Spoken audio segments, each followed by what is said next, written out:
Now we are unboxing MX Sweet Coffee. Each box has 10 sachets of low-acid and sugar-free coffee. You can have it hot or cold. Bring it with you anytime, anywhere. Shop at Lazada, Shopee, and in leading drugstores nationwide.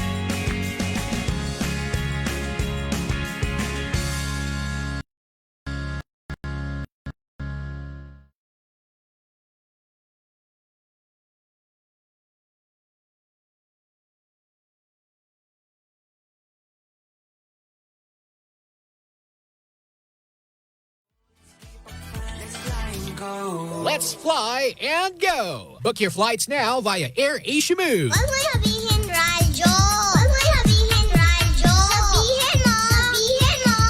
Energy. Energy. Chismis Kabakalita! With Tita Cora and Kapitana Sisa. Same, pero iba! We are still number 106.7 Energy FM. Panggawag mong sabihin radyo. Sabihin mo. Oh, diba? Sa lahat pa rin po ng mga nakatutok sa amin, maraming salamat. Ako pa rin po si Kapitana Sisa. At ako naman yung Tita Cora. At kami pa rin ang Baklita sa Woo Woo Woo! Hello pa rin po sa lahat ng mga nakatutok at mga nakikichikas sa amin. Hello sa mga, ayan, car wash boy dyan. Boys pala, hindi boy. Ayan, car wash boys dyan sa may End Domingo. Hello po sa inyong lahat. Batiin lang natin si Sir Chan kahapon, tuwang-tuwa siya nung ginawa natin yung Correct, request niya. diba? As requested. Alam mo naman, pag nirequest mo sa amin yan, Sir Chan, gagawin namin yan. Correct. Diba, na nakakaloka. At syempre sa lahat pa rin po ng ating mga pangga na nakatutok via our Energy FM Facebook Live. Hello po sa inyong lahat. Correct. Tsaka Mare, batiin lang din natin ang ating mga pangga na nasa kanilang mga tahanan ngayon habang naghahanda Correct. ng kanilang pananghalian. Pag ganitong medyo makulimlim tsaka medyo umaaraw. May bagyo tas ba? Meron daw, ang sabi. Parang Talaga? dalawa na nakakaloka. Taray. Package eh. Back to back silang dalawa. Buy one, take one. Nakakaloka Pwede naman yan. pa isa-isa lang. Bakit Oo, naman ganun? hinay-hinay Dalawa. naman. Maawa naman po kayo Combo. sa amin. Lalo pat dun sa mga sa mga lugar na binabakbak pa yung daan. Huwag nyo namang gawing water world yung kanilang lugar. Kung lalayo ka pa ba? Dito nga sa building may mga binabakbak na. Naloka ako. Diba? Ano nakakaloka to dayo sa level. Hello pa rin po syempre sa lahat ng mga natatraffic ngayon na mga Grab drivers natin, mga taxi drivers, UV Express drivers, bus drivers natin. Hello po. At syempre sa mga pedicab and tricycle drivers na may mga radyo sa kanilang mga sasakyan. Hello po. Yes, Mari, Diba? batiin ko lang itong mga to. Ito yung mga natin, mga tagahanga natin. Go! Si Romeo Kiambao, ayan, nakikinig sa atin. Ayan, syempre, batiin lang din natin ang, Chick Chas. Ano Chick yan? Chas, isa siyang Chick Chas Asiana Taste. Ayan, isa siyang kainan dyan sa may Caloocan. Antara. Yes. So, ibig sabihin parang chicken. Parang. Oo, diba? Chichas ba? Chichas? Chichas. Asian taste ba yun? Baka naman. Oo. Actually, ni-invite nila tayo kasi nagse-celebrate sila ng anniversary ngayon. Oy, hello. Happy anniversary. Correct. Baka naman makatikim ng Oo. chichas. Chichas. Oo.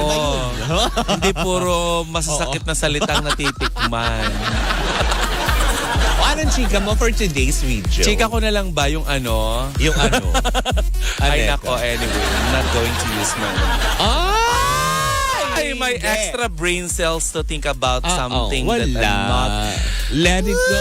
Sabi nga ni Elsa, let it go. Yes. Can't hold you Hindi kasi back kanina anymore. bumababa yung sugar ko. Kaya ang Binigyan baba nga ng kita ano ng ko. tsokolate, di ba? Sabi ko nga sabihin mo na. Hindi kasi parang didikit siya sa sa ngipin ko kapag e-erin na. Baka magdikit-dikit Bakit siya. ginawa naman ni Alex Gonzaga yun, di ba? Ha?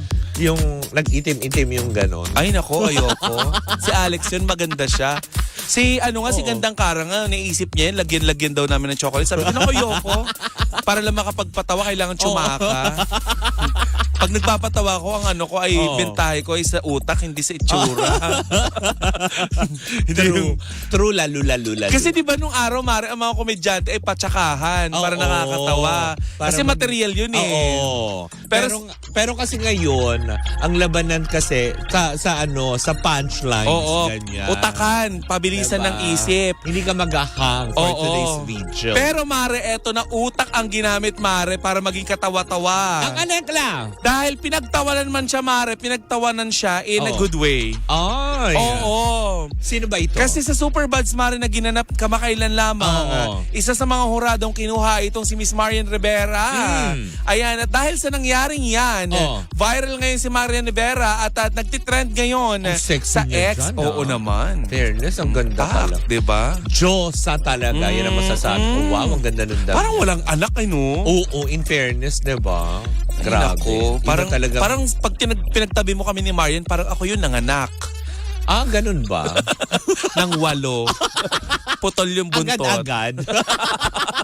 Isang anakan lang. So, hindi. Sige.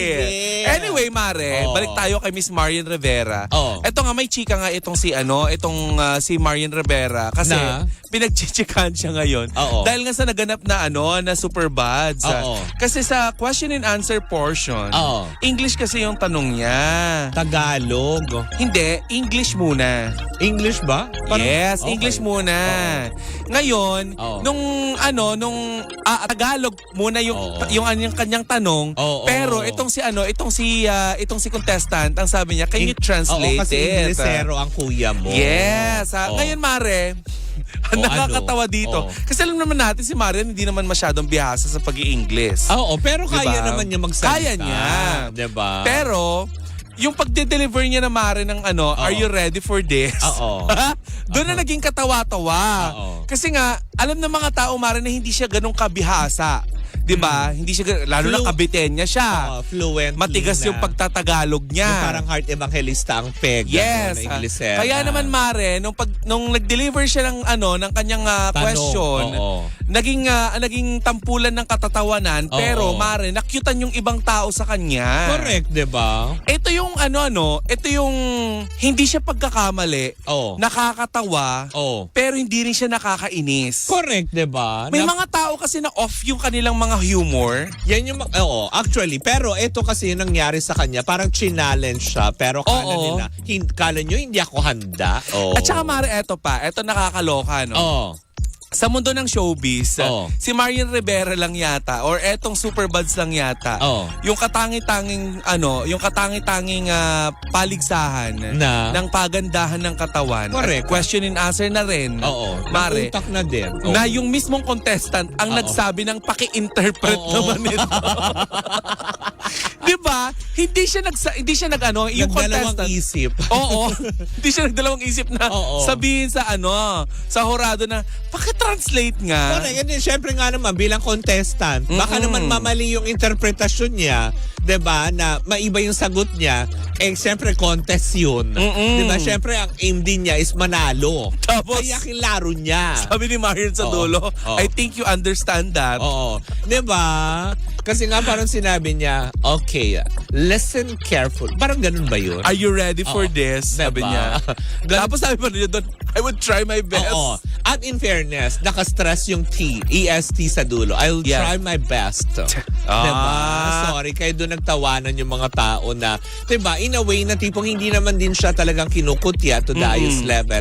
Pero, diba, sa challenge na yun, sorry, hindi talaga nagpakabog si Marian Rivera. Nakakala nyo, hindi bihasa sa English pero impromptu. Na-translate niya yung kanyang, alam mo yun, Tagalog na tanong. Ito, Mare, napili kong pag-usapan natin ito kasi maraming tao ang parang minamaliit nila or nabibilittle nila yung mga taong hindi marunong mag-English. Tandaan nyo na kahit hindi marunong mag-English or kahit na hindi ka marunong mag-English, matalino ka. Dahil hindi lahat ng marunong mag-English ay matalino. Correct. Ang importante naman doon, marunong kang umintindi. Yes. Yun ang number one factor doon. Hindi yung English ka ng English, tapos yung pala iba-iba na yung sinasabi mo. Yes, Diba? your ability to speak in English is not your assets. Oo. And also your Tama. 'di ba? Your treasures. Tama naman in talaga. life. Sabi, di ba sabi yun ngayon sinagot ni Janine Togonon sa Miss Universe. Being a Miss Universe doesn't have to be in specific Actually. English. Hindi mo kailangan mag-English. Yun na lang kaya kong Tagalogin. Tsaka Mare, ang English lang naman ay ginagamit upang makipag-communicate. Oo. It's a Hindi ito universal language. Oo, sa universal language. Pero hindi ito ginagamit upang mangmaliit ng tao. Correct. Hindi porket Inglesera ka, alam mo yun, nakakaangat-angat ka na. May mga tao kasi nang Ooh, akala nila, Mare, kinaganda nila ang pag-English. Correct, di ba? Is magko-correct pa. Na, Oo. tipo, may mali yung grammar mo. Oo. Ganun ba? Sorry. Oh, Diba? ganun. Why you're wrong gramming yourself? Why can't be? Why can't we be? Ano? B! Bala ka, B! Ewan. Pero But anyway, hindi, diba? pinatunayan niya ni Marian Mare na hindi sukatan ang Oo. pagiging dunung-dunungan sa English Correct, upang nang sa diba? ganun ay maging maganda. Hindi, tsaka isa Diba? pa, game din niyang ginawa, diba? Senyales po lamang na sa mga aspeto na ito, yung mga ganyan na hindi pikon ang isang Marian Rivera, para yung iba kasi nambabash na na parang tipong, ganyan, adami na sinasabi. But still, hindi naman din yan, alam mo yun, deadmahin lang din kay ni Marian Rivera. Ang importante sa kanya, nagsaya siya that night, diba? At talagang kitang-kita din that night, ang closeness nila ni Catherine Bernardo, diba? Nandoon din. May pasabog din doon si Catherine Bernardo. Kakaiba yung mga talagang ang sexy mo, girl! Diba? In fairness. Napag-usapan kaya nila si Daniel Padilla? Nakamakailan lamang ang kanyang inay Bakit? na nanawagan na wag silang i-bash. Talaga? Ay, wag mang bash yung kanilang mga yung Oo. kanilang mga fanay. Dahil pa rin Oo. ba yun doon sa bahay? Hindi Na lang yun. binibenta? Kasi Mare, syempre alam naman natin na bumabangon na tong si Daniel, Oo. 'di ba? Ang dami ding mga ginagawang Oo, busy mga na nga siya, trabaho, oo. 'di ba? Pero kasi may mga tagahanga sila ng Oo. kanyang pamilya, lalo na kay Daniel na nang babash ng ng ibang artist. Ngayon nanawagan nitong si Ma'am Carla kamakailan lamang Oo. na wag na kayong mang-bash. No Oo. to bashing daw. At least, diba? Kumbaga nag-ceasefire na. Yun ang sinasabing, marunong tayong umintindi. Ganun dapat kahit sa mga influencer, 'di ba? Oo. Hindi nyo kinukonsinti yung mga fanay ninyo Oo. para mang-bash ng mga ibang artist at ibang diba? tao. Like sila Stel, ang SB19, Oo. diba? Kaya nga kay influencer sila yung umaawat din. Kaya nga saludo tayo sa mga artist na ganito na marunong sumaway. Even si Maine, di ba? Yes. Maine Mendoza, ganun din. May mga followers din siya na millions. Pag nakikita niyang medyo toxic na yung ibang mga followers niya, sinasaway nila na, uy, wag na, stop it. Tama yun. Ganun naman talaga dapat. Hindi yung tipong ito-tolerate lang natin ng bongga. Kasi nga, ano mangyayari? Even dito ngayon kay Marian Rivera, di ba? Yung hindi naman pagkakamali yun. Kasi tama din naman yung naging interpretasyon niya doon sa tanong niya. Correct. Diba? Maari lang talagang yun nga sinasabi natin kanina, 'di ba?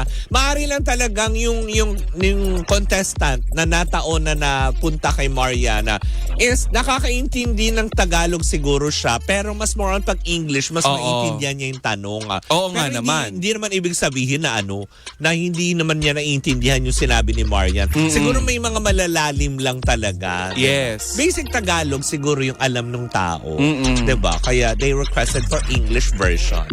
So, Ikaw ba may mga ganyang kakakilala na ano? na ginagawa nilang assets yung pag-i-English? Parang wala naman. Yung parang para ma-intimidate yung ibang tao sa kanila, English sila ng English. Ay, ako hindi kasi lahat ng tropa ko kanal. Hindi, totoo naman.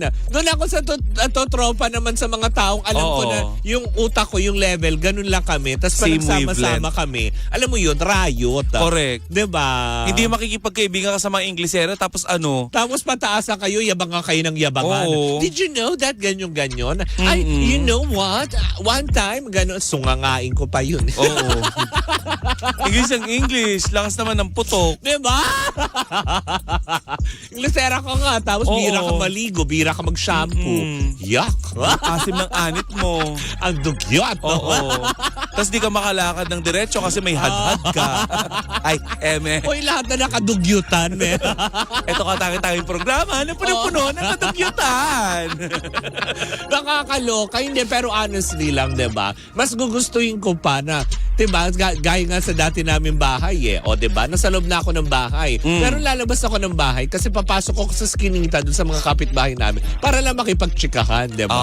Kasi sometimes, yung mga totoong tao, matatagpuan mo sa mga skinita na inaakala mong hindi ka safe, Yes. hindi sila makatao, hindi Yung sila mga tinatawag nilang Squammy Lumpur, Malaysia. Kung tutuusin, mas may breeding pa sila kumpara dun sa mga taong nagtapos sa mga, alam mo yun, mamahaling eskwelahan. Iba't iba ang breed nila dahil. Correct, hindi ba? Na nakakaloka. Pero yun lang. Kung papipiliin ako siguro, alam mo yun. Mas gusto mo yung mga kanal. Yung mga ganun pa din. Yung mga taong nandun pa din sa gilid-gilid. Yung nagpapakatotoo. Yung sasapukin ka na lang tapos mumurahin ka. Yung mga ganung aspeto. Kasi Ay, ako ramdam manlalaban mo. naman ako pag ganun na. 'Di ba? Parang mali naman yung nakikipagsakitan na. Hindi, yung mga tipo kasi may mga biruan, diba? Ng mga tipong ganyan. Tapos yun lang. Anyways, balik tayo kay Marian. Wala na. Napakasaya. Hindi, okay na si Marian. Basta Marian Rivera, sobrang tuwang-tuwa kami sa'yo. 'Di ba? Diba? Pinatunayan mo na hindi lahat ng 'di ba? Eto nga, 'di ba Marian, i-compare na naman. I-compare na naman ng mga tao itong si Herlin Budol kay Marian Rivera. Tama si Herlin, di ba? Kahit ba sabihin mo hindi siya maalam at fluent mag-English, di ba? Pero yung confidence niya, buong-buo dahil sa mga taong nakakasama niya. Yes. Minsan na rin sinabi ni Herlin Budol ito, di ba? Aanhin naman niya yung maraming nakipagkaibigan sa kanya na mga sosyalera. Kung alam mo naman din na pinaplastic ka lang.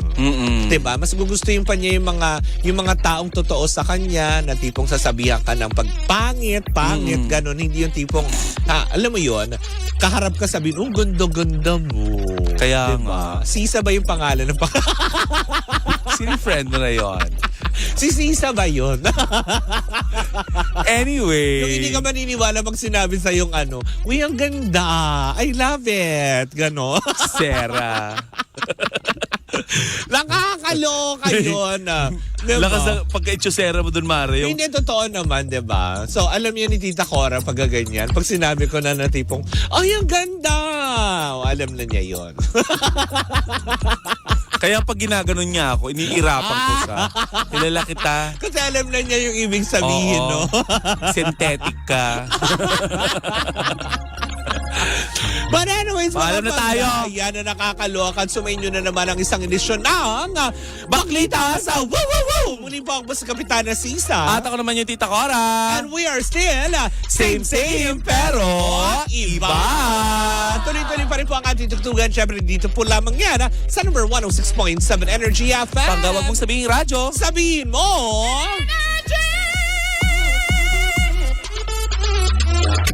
Energy!